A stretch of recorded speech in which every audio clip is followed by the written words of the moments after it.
আসসালামু আলাইকুম, আমি আশিকুর রহমান তুষার বলছি এডিসি অ্যান্ড্রয়েড টোটো কোম্পানি থেকে। কেমন আছেন আপনারা? অ্যান্ড আজকে আমাদের সাথে আছে দুইটা ডিভাইস। এই যে একটা, এই যে একটা। এগুলো হচ্ছে রেডমি K80 সিরিজের পরিবার সদস্য। একটা হচ্ছে রেডমি K80 আর এটা K80 প্রো। কোনটা?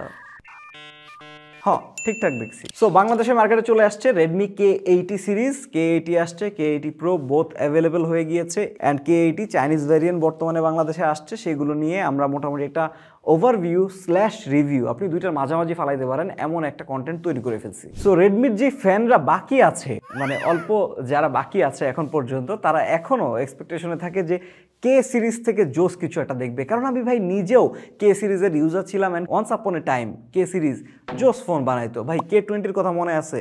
K20 সিরিজ, K20 প্রো জোস ফোন বানাইছিল ভাই। আমি অনেক দিন যাবত ইউজ করছিলাম। ওই যে ক্যামেরা পপ আপ হইতো, মানে সেই ফোন ছিল। এখনও অনেকে ইউজ করতেছে, এখনও টিকে আছে। আর সেইখানে মাঝখানের ফোনগুলা খুব একটা হয় নাই, বাট মানে K80 দিয়ে মোটামুটি যা কামব্যাক দেয়ার, ওরা মোটামুটি দেওয়ার একটা চেষ্টা করতেছে। আমরা সেই চিহ্নই দেখতেছি। সো K80 হচ্ছে এইটা, অ্যান্ড K80 প্রো হচ্ছে এইটা। দুইটা একই কালারে পাঠিয়ে দিছে SMS গ্যাজেট। এটা কোনো কাম করলো? সাদা কালারও আছে, কালো কালারও আছে, বাট আমরা পাইছি হচ্ছে মিন্ট কালারটা। SMS গ্যাজেট থেকে আসছে, ওদের বসুন্ধরায়, যমুনায় সব আছে। অ্যান্ড আপনারা অলরেডি জানেন চাইনিজ ফোনগুলোর ক্ষেত্রে ওরাই মোটামুটি সবার আগে আনে, অ্যান্ড ওরা খুব ভালো প্রাইস দেয়। প্রাইসিংয়ের ব্যাপারে K80টার দাম হচ্ছে 49,000 টাকা বেস ভ্যারিয়েন্ট, বাংলাদেশে আনঅফিসিয়ালি মাত্র ঢুকছে। অ্যান্ড K80 প্রোটার দাম হচ্ছে 69,000 টাকা, এইটাও বেস ভ্যারিয়েন্ট, মাত্র ঢুকছে, ফ্রেশ প্রাইস। এখন এই দুইটা ফোনের তো স্লোলি দাম কমবে, আপনারা মূলত স্পেক দেখেন। সো K80-তে স্ন্যাপড্রাগন 8 Gen 3, K80 প্রোতে স্ন্যাপড্রাগন 8 এলিট। দুইটাতে ডিসপ্লে সেম। K80-তে 50 যোগ 8 মেগাপিক্সেলের কম্বো, K80 প্রোতে 50-50 32-এর কম্বো। ব্যাটারির ক্ষেত্রে K80টায় উল্টা বেশি, 6550 mAh সিলিকন কার্বন, আর K80 প্রোতে হচ্ছে 6000 mAh সিলিকন কার্বন। আর ব্যাটারির চার্জিংয়ের ক্ষেত্রে K80-তে 90 ওয়াট, K80 প্রোতে 120 ওয়াট। সো এই হচ্ছে মূলত মেজর স্পেক। অ্যান্ড এই মেজর স্পেকের পরে আমরা মুভ করতেছি টেকনিক্যাল টেস্টিংয়ের ক্ষেত্রে। কারণ আমরা জানি যারা এই ধরনের ডিভাইসগুলো কিনেন তারা হচ্ছে বেশি বেশি টেকনিক্যাল ডিটেলস জানতে চান, বেঞ্চমার্কিং দেখতে চান, কম্প্রিহেন্সিভ টেস্ট দেখতে চান, গেমিংয়ের একদম ইনডেপথে যাইতে চান। তাদের জন্যই আমরা এই ওভারভিউ ভিডিওতেই মোটামুটি ভালো টেস্ট করেছি, and the results are surprising ভাই। সো আমরা প্রথমে AnTuTu বেঞ্চমার্ক রান করেছি, অ্যান্ড K80-তে স্কোর এসেছে 20 লাখ সামথিং। টেম্পারেচার চলে গিয়েছিল 38 ডিগ্রি সেলসিয়াস, 39-এর মতন, ঠিকঠাক ছিল। অ্যান্ড K80 প্রোতে যখন রান করলাম AnTuTu, স্কোর এসেছে 27 লাখের কাছাকাছি। এইটার টেম্পারেচার অলমোস্ট 42 ডিগ্রি সেলসিয়াস পর্যন্ত রিচ করছিল যতক্ষণ পর্যন্ত আমরা এই টেস্টটা রান করেছি। অ্যান্ড আপনি যদি জানতে চান K80 অ্যান্ড K80 প্রোর মধ্যে কতখানি পারফরমেন্স রিলেটেড পার্থক্য, সেটাও আমরা দেখায় দিব। যেমন AnTuTu বেঞ্চমার্ক ওয়াইজ K80 থেকে K80 প্রোটা হচ্ছে প্রায় 30%-এর মতো বেশি স্কোর করেছে। এরপরে চলে যাচ্ছি Geekbench স্কোরে। ভাই এই হচ্ছে single core score and multi core score K80-র, অ্যান্ড এটা হচ্ছে single core and multi core score K80 pro. Both looks good. 37 degree সেলসিয়াসের মতোই টেম্পারেচার রান করতেছিল যতক্ষণ পর্যন্ত আমরা এই টেস্টটা রান করতেছি।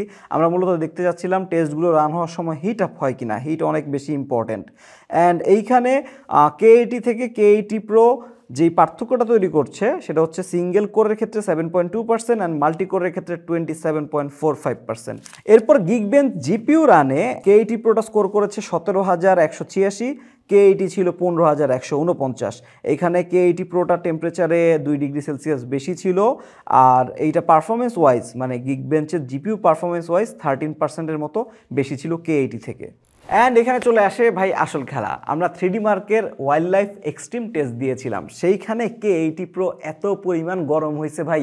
এই শীতকালে এত পরিমাণ যখন K80 প্রো ফোনটা গরম হয়ে গেছে, আমি ভাবছিলাম কি ও ফ্যাব্রি লাইফের বোম্বার জ্যাকেট পরছে, নাইলে ভাই এত গরম হওয়া কেমনে সম্ভব। যেমন আমি এই যে ফ্যাব্রি লাইফের নতুন উইন্টার কালেকশনের বোম্বার জ্যাকেট পরছি, 4টা কালারে আনছে।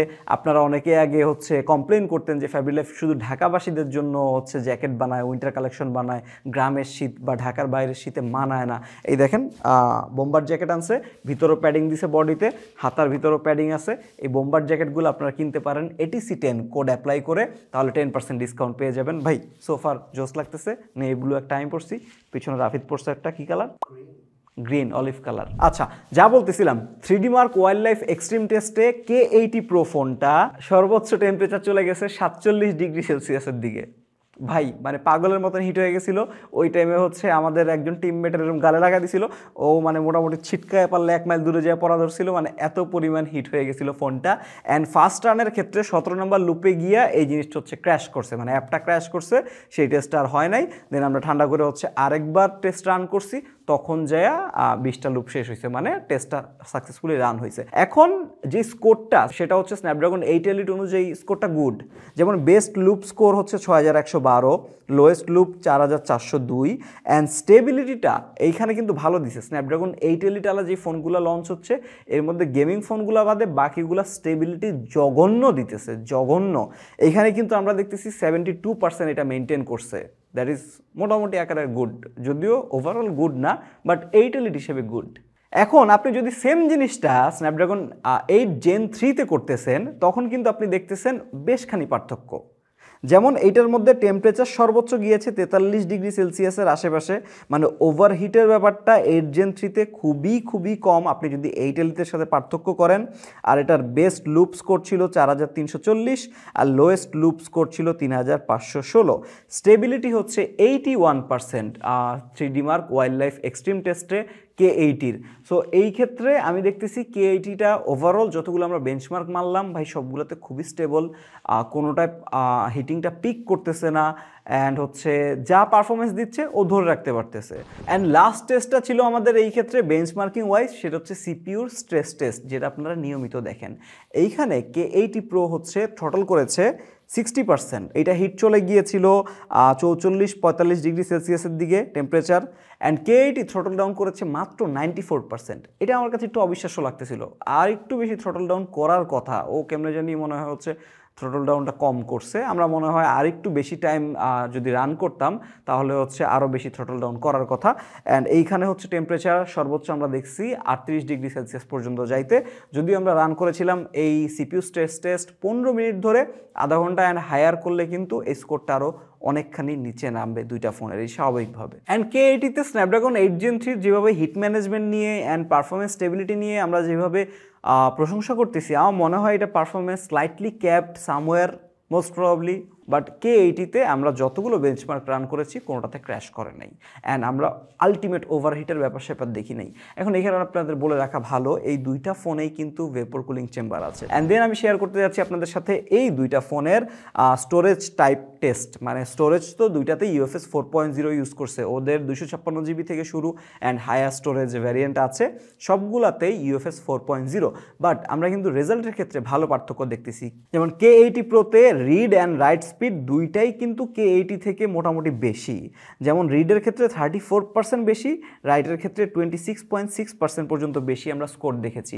মানে UFS 4.0 থাকার পরেও K80-তে রিড রেট স্পিড কম, মানে কম বলতে 4.0 স্ট্যান্ডার্ডেই আছে মোটামুটি, বাট K80 Pro-তে বেশ ভালো, বেশ স্ট্রং।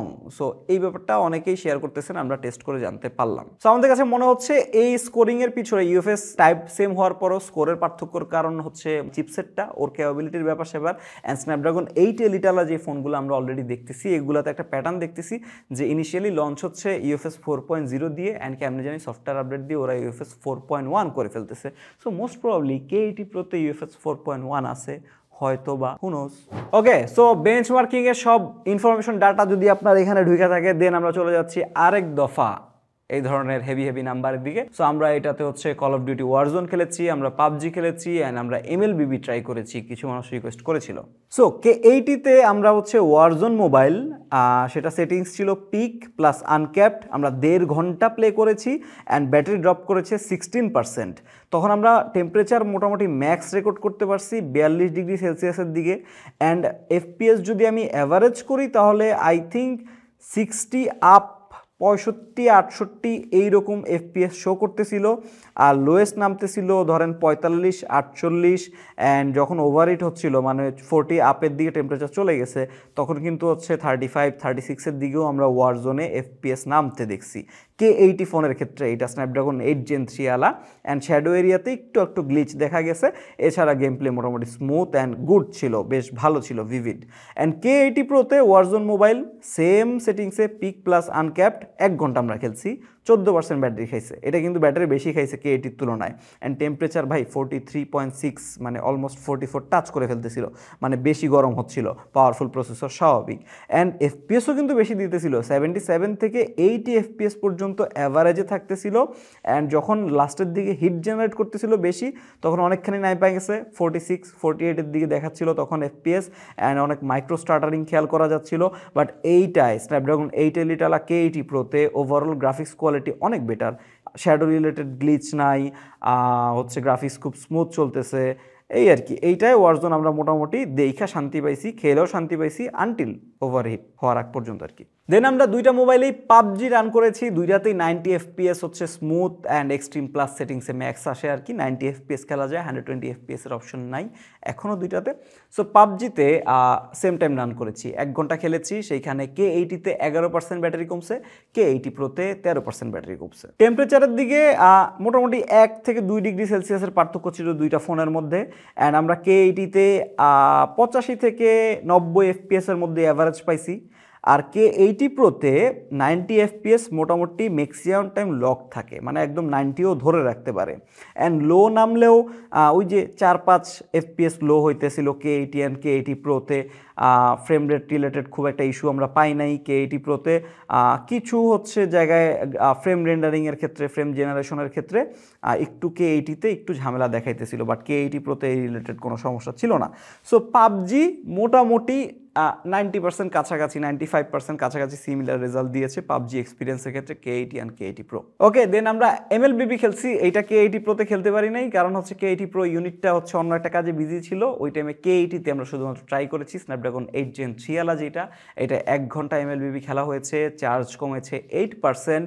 অ্যান্ড এইটায় ফ্রেম রেট আমরা সেট করেছিলাম সুপারে, আর গ্রাফিক্স ছিল আলট্রাতে। অন এভারেজ এফপিএস 59-60 এফপিএসই থাকে most of the time, game play ভালোই স্মুথ ছিল। টেম্পারেচার সর্বোচ্চ 40 ডিগ্রি সেলসিয়াস থেকে একটু নিচের দিকেই ছিল, বাট যখন হচ্ছে বড় ব্রল হচ্ছিল তখন হচ্ছে 42-43 এফপিএসের দিকে ফ্রেম রেটটা ড্রপ করতেছিল। এই হচ্ছে মোটামুটি এই ফোনগুলার K80 অ্যান্ড K80 প্রোর গেমিং সামারি, 3টা গেম ট্রাই করে। দেন চলে আসতেছি সফটওয়্যারের ক্ষেত্রে। আমি সফটওয়্যারের বেসিকগুলো জানাই দিই, যদিও এই ফোনের যারা অডিয়েন্স থাকে তারা ম্যাক্সিমাম নিজেরাই জানে। So Redmi K80 series launch হয়েছে HyperOS 2.0 দিয়ে, এটা হচ্ছে HyperOS 2 রিফ্রেশ ভার্সন, নতুন ভার্সন Android 15 দিয়ে এটা হচ্ছে লঞ্চ হয়েছে। সো এটা কিছু চেঞ্জেস আসছে, যেমন নতুন একটা লক স্ক্রিন কাস্টমাইজেশন অপশন আসছে, আইফোনের মতো অনেকটা দেখতে, ফন্ট সাইজ, টেক্সট স্টাইল এগুলো সব আইফোনের মতোই কাস্টমাইজ করা যায়। And AI generated video lock স্ক্রিনে দেওয়া যায়, এটা কিন্তু সুন্দর লাগে। এরপর always on display to lock স্ক্রিনের ট্রানজিশনটা চেঞ্জ হয়েছে, অ্যানিমেশন স্পিড অ্যান্ড ট্রানজিশনগুলো স্মুথ করছে আগের থেকে, আমাদের কাছে ইউজ করেও মনে হইলো, অ্যান্ড আমরা সেটা দেখছিও আর কি ওদের ভিডিওতে। অ্যান্ড নোটিফিকেশন শেডে কোনো আইকন যেমন ব্রাইটনেসেরটাকে যদি আপনি লং প্রেস করে ধরে রাখেন, তাহলে এখন আরও অনেকগুলো অপশন আসে যেটা আপনারা নর্মালি আইফোনে দেখে থাকেন। অ্যান্ড ওভারঅল ইউআইটা যথেষ্ট পরিমাণ স্মুথ লাগতেছে, খুবই বাটারি স্মুথ লাগতেছে। যদিও আমি মানে শাওমির ইউআইয়ের খুব বড় হেটার, যদিও ওরা শুরুতে এরকম থাকে, এরপর আপডেট দিয়ে নষ্ট করে ফেলে। সো আমরা সফটওয়্যারে এইটুকু পর্যন্ত দেখা থামি নাই, আমরা হচ্ছে অ্যান্ড্রয়েড কত বছরের আপডেট দিবে সেটা খুঁজতে গেছিলাম। আমরা টু বি এক্সাক্ট ডাটা পাই নাই, হয়তো বা 4 বছর অথবা 3 বছর মিনিমাম এরকম কিছু একটা হবে মেজর অ্যান্ড্রয়েড আপডেট যেটা দিবে, মানে অ্যাটলিস্ট অ্যান্ড্রয়েড 18 পর্যন্ত তো পাবেন ভাই, এটুক ধরে রাখেন আপনি। আমরা হচ্ছে কিছু টেস্ট করেছিলাম, যেহেতু আপনারা বাংলাদেশে চাইনিজ ভ্যারিয়েন্টের ফোন কিনবেন, এইসব টেস্ট মোটামুটি ম্যান্ডেটরি, অ্যান্ড আমরা মোটামুটি ম্যাক্সিমাম ভিডিওতেই করে থাকি, আপনাদের দেখাচ্ছি। প্রথমে আমরা জিপিএস টেস্ট করেছিলাম, ঠিকভাবে কাজ করে, 3 মিটারের মাঝেই লোকেশন দেখায়। আমরা হচ্ছে লোকেশন সার্ভিসগুলো দেখলাম ঠিকঠাক কাজ করতেছে। আমরা কিন্তু রেডমি নোট 14 প্রো প্লাসের ভিডিও করছিলাম, ওইটাতে এই যে ফুল রিভিউটা ছিল, অ্যাকচুয়াল ফুল রিভিউ, আপনারা যদি ওই ভিডিওটা দেখেন সেখানে দেখবেন যে জিপিএসটা অ্যাকুরেট কাজ করে না, যে আমি এখানে দাঁড়ায় আছি দেখাবে হচ্ছে আমি রোডের মাথায় দাঁড়ায় আছি, এমন দেখাচ্ছিল আর কি। এইখানে K80-তে এই ইস্যুটা নাই। এরপর আমরা হচ্ছে বিকাশ, নগদ, এমএফএস অ্যাপসগুলা ট্রাই করছি, ব্যাংকিং অ্যাপসগুলা ট্রাই করছি, না সবগুলাতে ঢুকতেছে ঠিকঠাক, ওটিপি আসতেছে। এরপরে গুগল প্লে স্টোর তো এটাতে আছে, প্লে স্টোরে অ্যাপস ট্যাপস সব কিছু ইউজ করতে পারবেন, কোনো সমস্যা নাই। একটা সমস্যা দেখা যায়, সেটা হচ্ছে গুগলের যেই আপনি যখন জিমেইলটা দিবেন, লগ ইন করবেন, তখন হচ্ছে যে কন্ট্যাক্ট সিঙ্কিংয়ের ইস্যুটা, এটা আমরা কন্ট্যাক্ট সিঙ্কিংয়ের কোনো ইস্যু পাই নাই, মোটামুটি ইমিডিয়েটলি কন্ট্যাক্ট সিঙ্ক হয়ে গেছে, অ্যান্ড নতুন কন্ট্যাক্ট অ্যাড হইলেও সেটা আসতেছে, কোনো সমস্যা নাই। বাট সমস্যা ছিল হচ্ছে নোটিফিকেশন আসার ক্ষেত্রে, নোটিফিকেশন ডিলে থাকে চাইনিজ রমালা ফোনগুলোতে, এইটা মোটামুটি আপনারা জানেন। হ্যাঁ, এটা তো যখন আমরা অন করে ফার্স্টে ইউজ করা শুরু করছি, নোটিফিকেশন ডিলে হচ্ছিল। বাট যখন আপনি হচ্ছে ব্যাটারি রেস্ট্রিকশন অফ করে দিবেন ওই যে সেটিংস থেকে, অ্যান্ড অ্যাপে অটো স্টার্টগুলো অন করে রাখবেন, অ্যাপগুলোতে যেগুলো নোটিফিকেশন আপনার দরকার, তাহলে আপনারা নোটিফিকেশন ওই রকম ডিলে হবে না বা এই ধরনের প্যারাটা খাবেন না। But on the other hand এইটা যে র্যাম ম্যানেজমেন্ট আমরা দেখলাম, ভাই we are very impressed HyperOS 2.0 RAM management নিয়ে। অনেকগুলো অ্যাপও হচ্ছে ব্যাকগ্রাউন্ডে ধরে রাখতে পারতেছিল, 10-15 মিনিট পর কিল করতেছিল না, যেটা Xiaomiর পুরাতন একটা অভ্যাস ছিল। মানে র্যাম ম্যানেজমেন্ট ভালো পাইছি আমরা। বাট এখানে একটা ব্যাপার, আমরা ইউএসএসডি ডায়াল করছি, ওই যে বিকাশে যে এই যে টাইপ করে করে যে ডায়াল করে বিকাশ ইউজ করার, এটা কিন্তু অনেক ফোনে কাজ করে না, বাট এখানে কাজ করতেছে। ইউএসএসডি ডায়াল করে আপনি বিকাশ ইউজ করতে পারবেন। বাট কাজ করতেছিল না ভোল্টি। আমরা 2টা সিম ইউজ করছি ভিন্ন ভিন্ন ব্র্যান্ডের, অ্যান্ড তখন ও নোটিফিকেশন দিতেছিল যে ভোল্টি ইনেবল করতে পারতেছে না, এমন একটা ব্যাপার। বাট 4G+ মানে ক্যারিয়ার অ্যাগ্রিগেশন সেটা অন ছিল, সেটা কাজ করতেছিল। সো এইগুলা ছিল সব সফটওয়্যার কনসার্ন। আপনি K80 and K80 Pro both ফোনেই হচ্ছে এইগুলা পাবেন। যা যা প্রবলেম বললাম সেগুলো সলভ দিলাম, অ্যান্ড যা যা হচ্ছে কনসার্ন ছিল আপনার সেগুলোর তো দেখাই দিলাম। K80 and K80 Pro both ফোনে সেম জিনিস। So K80 and K80 Pro এর আমরা ক্যামেরা নিয়ে কথাবার্তা বলতেছি। এইটাতে পিছনে 2টা ক্যামেরা, এইটাতে পিছনে 3টা ক্যামেরা, দুইটারই সামনে হচ্ছে ফ্রন্ট ক্যামেরা সেম 20 মেগাপিক্সেলের। এটা হচ্ছে Sony IMX800 sensor, most probably 20 মেগাপিক্সেলের ফ্রন্ট ক্যামেরা যেটা, অ্যান্ড ফ্রন্ট ক্যামেরা কাট আউটটা কিন্তু অনেক ছোট, সুন্দর। আচ্ছা, পিছনের ক্যামেরা নিয়ে কথা বলছি। সো সবার আগে K80-র পিছনে প্রাইমারি 50 মেগাপিক্সেল ক্যামেরা আছে, ওয়াইএস দেয়া আছে এইটায়, অ্যান্ড সেকেন্ডারিতে একটা আলট্রা ওয়াইড লেন্স আছে ভাই 8 মেগাপিক্সেলের। সো আমরা এখানে সিমিলার সেটআপ দেখতেছি IQ Neo 10 এর, যেটা হচ্ছে এইটার মোটামুটি একদম কম্পিটিশন আর কি। IQ Neo 10 এও এই 50 and 8 কম্বিনেশন, এটা তো 50 and 8 কম্বিনেশন, এখানে কোনো টেলিফটো লেন্স নাই। অন দি আদার হ্যান্ড যখন আমি K80 Proতে যাচ্ছি তখন 50 মেগাপিক্সেলের প্রাইমারি আছে। প্রাইমারিটা হচ্ছে মনে হয় লাইট ফিউশন 800 সেন্সরটা, মোস্ট প্রবাবলি অমনিভিশনের। আর হচ্ছে 50 মেগাপিক্সেলের একটা টেলিফটো আছে যেটা 2.5x পর্যন্ত জুম হয়। বোথ হ্যাভ ওয়াইএস, অ্যান্ড একটা 32 মেগাপিক্সেলের আলট্রা ওয়াইড সেন্সর এখানে আছে ব্যাকে। সো 2টা ফোন দিয়ে আমরা যখন ছবি তুলছি ডিটেলস মোটামুটি সিমিলারই থাকে, বাট 8 Elite স্ন্যাপড্রাগন 8 Elite আলা K80 Proতে একটু ব্রাইটার, একটু গুড লুকিং ছবি তুলে, কারণ আইএসপি তো দুইটার আলাদা। হ্যাঁ, সো ক্যামেরার যদি কথা বলি, আমরা IQ Neo 10 এর সাথে K80-র আমরা হচ্ছে কিছু পার্থক্য করেছি। সো আমরা দেখলাম প্রাইমারি ক্যামেরার ছবিতে IQ একটু বুস্টেড কালার দেয়, ডিপ কন্ট্রাস্ট থাকে কালারে। অন্যদিকে রেডমি কিছুটা ব্রাইটার আর ওয়ার্মার ছবি ক্যাপচার করে। কিছু সিচুয়েশনে হাইলাইট ওভারব্লোন হয়ে যায় রেডমিতে। রেডমির ছবির ক্ষেত্রে, ভিডিওর ক্ষেত্রে এটা একটা মানে জন্মগত সমস্যা আমি দেখলাম। বাট আমার কাছে এখানে রেডমি K80-র ছবি যথেষ্ট পরিমাণ ভালোই লাগছে। একদম যে পারফরমেন্স সেন্ট্রিক ফোন, বাজে ক্যামেরা দিচ্ছে তেমন কিছু না। সোফার অল্প কিছু ছবি তুলে আমাদের কাছে বেশ মোটামুটি মানে ইউজেবল অ্যান্ড গুড ক্যামেরা বলতে পারি আমরা। IQ Neo 10-এর তো ক্যামেরা অলরেডি ভালো, সো এটার সাথে মোটামুটি ভালোই পাঙ্গা দিছে। অ্যান্ড ভিডিওর বেলায় ডাইনামিক রেঞ্জ অ্যান্ড কালার আমরা পাইছি IQ-তে বেটার, অ্যান্ড শ্যাডো এরিয়ার ডিটেলস বেশি বোঝা যায় রেডমিতে, বাট রেডমিটা হচ্ছে কিছুটা গ্লুমি। অন্যদিকে আপনি যদি ভিডিও স্টেবিলিটির কথা বলেন তাহলে কিন্তু K80 IQ থেকে বেশ আগায় থাকবে। K80-র যেই 4K 60 স্টেবিলিটি সেইটা কিন্তু আমাদের কাছে অনেক ভালো লাগছে, অ্যান্ড নর্মালি এই বাজেটে এইরকম স্টেবল ভিডিও দেখা যায় না। সো K80-র প্রাইমারি ক্যামেরার ছবি তো দেখলেন, আলট্রা ওয়াইডটা ভাই মোটামুটি আকারের ছবি তুলে ডে লাইটে আপনি ভালো ইউজ করতে পারবেন, লো লাইটে আপনি ইউজ করতে যায়েন না, কেন নিজেরা ক্লাউন বানাবেন। সো ওই পর্যন্তই আর কি। ফ্রন্ট ক্যামেরার কিছু ছবি দেখেন K80 অ্যান্ড K80 Pro এর। এরপরে আমি চলে যাচ্ছি হচ্ছে K80 Pro এর ক্যামেরার দিকে। K80 Proর প্রাইমারি ক্যামেরা আপনি ধরে নিতে পারেন K80-র মতো সিমিলার ছবি রেজাল্ট। সো এখানে আমার কথা বলতে হবে টেলিফটোটা নিয়ে। 2.5x টেলিফটো এইটা, হ্যাঁ মোটামুটি ভালোই পোর্ট্রেট তুলতেছে, সেপারেশন ভালো, পিছনের ব্লাডটাও ন্যাচারাল। এখানে ভিডিওর অপশনে আমি যদি যাই তাহলে 4K 60 দেখাচ্ছে 1x-এ, 2.5x-এ, বাট আলট্রা ওয়াইডে গেলে কিন্তু সর্বোচ্চ 1080p 60 fps। এখন K80 Proতে আপনি যখন 20x জুম করবেন তখন একটা AI ফিচার হচ্ছে, একটা AI আইকন আসে। সে AI আইকনটা যদি আপনি অন করে দেন, এই যে এই আইকনটা আপনি যদি অন করে দেন তাহলে একটু শার্পার ছবি তুলে, মানে আপনি যে ছবিটা তুলতেছেন সেটা একটু AI দিয়ে হচ্ছে একটু শার্প করে, একটু ডিটেলড করে।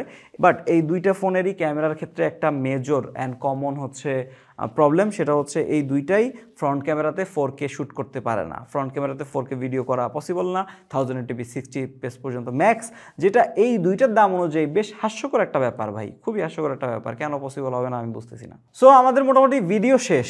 এবার বলা আছে যেগুলো বলা বাহুল্য, মানে যেগুলো আপনারা অলরেডি জানেন ইন্টারনেট থেকে। ডিসপ্লে, হ্যাঁ ডিসপ্লে দুইটারই সেম প্যানেল 6.67 ইঞ্চের TCL প্যানেল, এটা LTPS panel not LTPO। So আপনার রিফ্রেশ রেট হচ্ছে ওই যে বেশি নাচানাচি করতেছে না, 1 থেকে 120 হার্জ পর্যন্ত ও স্টেবলই থাকতেছে। স্টেবল থাকতেছে মানে LTPS প্যানেল আপনারা তো বুঝেনি। সো 120 হার্জ হচ্ছে এটার দুইটা ডিসপ্লেরই হচ্ছে রিফ্রেশ রেট। এগুলো হচ্ছে 2K প্যানেল, বোথ আর 2K প্যানেল। সো অনেক বেশি শার্প, অনেক বেশি ভিভিড, ডেপথ দেখা যাচ্ছে ডিসপ্লের মধ্যে, কালারগুলো অনেক বেশি পপড আউট। ভাই আমার কাছে ডিসপ্লেটা দেখলে তাকায় থাকতে মন চাইতেছে। বেজেলগুলো কিন্তু খুবই ন্যারো, অলমোস্ট সিমেট্রিক্যাল, নিচেরটা হচ্ছে একটু পরিমাণ মানে একটু ঘাটতারা হয়ে গেছে, থাকে না পরিবারের একটা ছেলে ওইরকম হয়ে গেছে আর কি। So far flat display panel ভাই দেখা এনিওয়ান উইল লাভ ইট। ডিসপ্লেতে যে কোনো মিডিয়া দেখে খুবই ভালো লাগবে, স্টেরিও স্পিকার তো আছেই, অ্যান্ড এটার যেই হ্যাপটিক ফিডব্যাক টাইপিং করে সেটাও বেশ ভালো, যথেষ্ট পরিমাণ ভালো। এরপর মজার ব্যাপার হচ্ছে যে ফিঙ্গারপ্রিন্ট সেন্সরটা এটা দিচ্ছে আলট্রাসনিক। এটা হচ্ছে 2025-এর ফোনগুলোতে আমি দেখতেছি যে 50,000-এ আলট্রাসনিক নাইমা আসছে, IQ নিউটনে আমরা পাইলাম, অ্যান্ড আমরা এখানেও পাইলাম K80 and K80 Pro both ডিসপ্লেতে আলট্রাসনিক ফিঙ্গারপ্রিন্ট সেন্সর দেওয়া আছে। বাট ডিসপ্লেটা ভাই জোস, মানে ডিসপ্লে এই দামে যা পাচ্ছেন, গ্রিন লাইন যদি না পড়ে আমি এগুলার পক্ষে, আমি এগুলার দলের লোক। আর আরেকটা পার্থক্য লাস্ট ডিসপ্লেতে, সেটা হচ্ছে এই দুইটা ডিসপ্লে কিন্তু ফ্ল্যাট, এটা কিন্তু কোনো 4-ওয়ে কার্ভ না। K80 Proতে আপনারা ভাবতে পারেন না, দুইটাতেই ফ্ল্যাট ডিসপ্লে। বাট K80 Proতে হচ্ছে শাওমির ড্রাগন ক্রিস্টাল 2.0 গ্লাস ব্যবহার করা হচ্ছে প্রোটেকশনে, আর হচ্ছে K80 যেটা শুধু সেটার মধ্যে হচ্ছে কর্নিং গোরিলা গ্লাস 7i, যেটা হচ্ছে রেডমি নোট 14 Pro প্লাসের ব্যাক গ্লাস ইউজ করছিল, সেটা হচ্ছে ওরা ইউজ করছে এখানে 7i। অ্যান্ড লাস্টে বাকি থাকে ব্যাটারি। ভাই ব্যাটারির সাথে বডি নিয়ে তো কথাবার্তা বলতেই হয়। হ্যাঁ K80-তে 6550 mAh ব্যাটারি, এই ভরে ভাই খুবই হালকা ফোন, 207 নাকি 6 গ্রামের মতন ভর, মানে এত সুন্দরভাবে ডিস্ট্রিবিউটেড ওয়েট, হাতে নিয়ে খুবই ভালো লাগতেছে, কোনো দিক ভারী মনে হচ্ছে না। অ্যান্ড আমার মনে হচ্ছে যে আমি iPhone 16 Pro থেকে এনি ডে এটাতে শিফট হইতে পারবো, মানে খুবই সুন্দর লাগতেছে। পিছনে একদম ফ্ল্যাট, এই পাশটা হচ্ছে ডিজাইনটা চলে গেছি আমি, ডিজাইনটা ডিজাইনটা একদমই আমার কাছে ভালো লাগে নাই। এটা হচ্ছে ওদের যে CV সিরিজের ফোনগুলো আছে লেটেস্ট, ওগুলোর মতন এবার K সিরিজের ডিজাইন চলে গেছে। যদিও K সিরিজের ইউজাররা থোড়াই কেয়ার করে ভাই ডিজাইন নিয়ে, কখনোই কেয়ার করে না। এই যে নিচের পার্টটা দেখতেছেন, এটা মোজাইক টাইপের একটা ডিজাইন দেয়া, এটা গ্লাস, বাট এখানে ফিঙ্গারপ্রিন্ট পড়তেছে না, দ্যাট ইজ রিয়েলি গুড। উপরের পার্টে ফিঙ্গারপ্রিন্ট পড়ে, এই যে এই পার্টটা, এই ছোটো পার্টটা, ওখানে কে ধরে ভাই। অ্যান্ড নতুন বছর আসতে যাচ্ছে, আমরা নতুন রেডমির লোগো দেখতেছি। অ্যাকচুয়ালি নতুন বলতে ক্যাপিটাল আর কি, ফন্টটা মনে একটু চেঞ্জ হয়েছে ওদের কোনো অ্যানিভার্সারি উপলক্ষে খুব একটা। সো এই হচ্ছে রেডমি K80, এইটায় অ্যালুমিনিয়াম ফ্রেম ব্যবহার করা হয়েছে, এই যে অ্যান্টেনা ব্যান্ডগুলো দেখা যাচ্ছে, অ্যান্ড হচ্ছে গ্লাস ব্যাক ব্যবহার করা হয়েছে, অ্যান্ড সোফার খুব সুন্দর লাগতেছে, হাতে দুটা ভালো লাগতেছে। এটা হচ্ছে একদম ওই যে বক্সি শেপের একটা ফোন, আপনার হ্যান্ডফিল খুব ভালো লাগবে, মানে এইটা আপনি হ্যান্ডফিল নিয়ে ফার্স্ট লুক ডিসপ্লেতে দেখে আপনি অলরেডি প্রেমে পড়ে যাবেন। অ্যান্ড ভিতরে যা যা আছে আপনি তো জানেন, ওগুলা সুপার জোস। অ্যান্ড মেইন জোস জিনিসটার কথা আমি বারবার বলতে গিয়ে মিস করতেছি, সেটা হচ্ছে 6550 mAh সিলিকন ব্যাটারি, এই থিকনেসের মধ্যে ওরা 28 ভাই ব্রিলিয়ান্ট। অ্যান্ড IP68 রেটিং আছে K80 and K80 Pro both ফোনেই। আর হ্যাঁ শাওমির এই দেখেন, আপনি যদি সাইডে দেখেন এখানে পাওয়ার অ্যান্ড ভলিউম রকার্স, এখানে হচ্ছে কিছু নাই খালি, উপরেও খালি। তাহলে কি সেকেন্ডারি নয়েজ ক্যান্সেলেশন মাইক দেয় নেই এত দামি ফোনে? দিছে ভাই, এই যে ক্যামেরার নিচে এই কোনায় সেকেন্ডারি নয়েজ ক্যান্সেলেশন মাইক দিছে, যেটা ভিডিও জুমিংয়ের ক্ষেত্রেও কাজে লাগবে, ওই যে সেকেন্ডারি নয়েজ ক্যান্সেলেশন মাইক যেই কাজে লাগে আর কি। অ্যান্ড অনেকে এখন বলবেন যে আয়ার ব্লাস্টার দেয় নাই, আয়ার ব্লাস্টার দিছে, উপরে নাই, তাহলে কই দিছে? নোট 14 Pro প্লাসে যেখানে দিছিল ক্যামেরা এর মধ্যে দিছে, এই মডিউলটার ভিতরে কোন একটা জায়গায় লুকিয়ে রাখছে। অন দি আদার হ্যান্ড আমি যখন K80 Pro নিতেছি, এইটার ব্যাকপার্টটা কিন্তু টোটালি ফ্ল্যাট না, 2.5D কার্ভড, হ্যাঁ সামান্য কার্ভ ব্যাকপার্টটা। অ্যান্ড এটা তো সেম, নিচে ফিঙ্গারপ্রিন্ট পড়ে না, উপরে ফিঙ্গারপ্রিন্ট পড়ে। এইটাতে ক্যামেরাতে 3টা ক্যামেরা দিছে, বললামই তো আপনাদেরকে। এটা তো আয়ার ব্লাস্টার আছে, এটা তো সেকেন্ডারি নয়েজ ক্যান্সেলেশন মাইক এখানে। অ্যান্ড এই দুইটা ফোনেই কিন্তু আপনি সিম ট্রেতে শুধুমাত্র 2টা সিমের অ্যালাউন্স পাবেন, জায়গা পাবেন। অ্যান্ড এটার ভরটা একটু বেশি, 213 বা 12 গ্রামের দিকে মনে হয়। সো এই ছিল আমাদের Redmi K80 and K80 Pro Chinese ভ্যারিয়েন্টের ভিডিও। অনেক বড় ভিডিও হয়ে গিয়েছে আমরা জানি, সব তথ্য দিতে গেলে, সব টেস্ট রান করতে গেলে এই অবস্থায় হয়ে যায়। এই জন্য সব গ্রাহকরা আবার এগুলো দেখতেও চায় না, এই জন্য আমরা সব ফোনের ভিডিওতে এইসব কথাবার্তা আনতেও চাই না। এই ফোনগুলো যারা কিনবে আমি জানি তাদের আরও বেশি টেস্ট, আরও বেশি ডাটা, আরও বেশি ছোট ছোট পার্থক্য দেখতে মন চায়, এই জন্য আমরা দেখাইলাম, দেখানোর চেষ্টা করলাম। অ্যান্ড কিছু কিছু কমতি তো আছেই, সেগুলো আমি ভিডিওর মধ্যে থ্রু আউট বলে গিয়েছি। একটা ওভারহিটিংয়ের ইস্যু আছে স্ন্যাপড্রাগন 8 এলিটের জন্য, আর সবগুলোতে কমন তো ডিজাইন ইস্যু আছেই। অ্যান্ড সবচেয়ে বড় নেগেটিভ হচ্ছে শাওমি নিজে। ইন ফিউচার শাওমির ইউআই ও আপডেট দিয়ে কি করে, কোন অবস্থায় নিয়ে যায় কেউ জানে না। তো এই একটা আপনার হচ্ছে আতঙ্কে বসবাস করতে হবে এদেরকে নিয়ে। বাট যারা গেমিং করতে চান, খুব হাই পারফরমেন্স চান, কম বাজেটের মধ্যে খুবই ভালো কম্বিনেশন চান, মোটামুটি ভালো ক্যামেরাও চান, তারা হচ্ছে K80টা দেখতে পারেন, অ্যান্ড K80 Proটাও দেখতে পারেন। Both phone are recommendable. But ওই যে শাওমির ক্ষেত্রে ভাই নিজ দায়িত্বে কিনবেন, যারা কিনেন মোটামুটি বুঝে শুনেই কিনেন, সমস্যা নাই, অল গুড। আপনি আমার এইটা বইলা দেন, আমি ভিডিওটা শেষ করে দিচ্ছি, আপনি কে সিরিজের কোন ফোনটা চালাইছেন, কে কোনটা চালাইছেন, সেটা K20 থেকে শুরু করে মানে যেটাই হোক না কেন, আপনি জানান একটু কমেন্ট বক্সে। K50ও চালাইছে অনেকে রিসেন্টলি, জানান। আল্লাহ হাফেজ।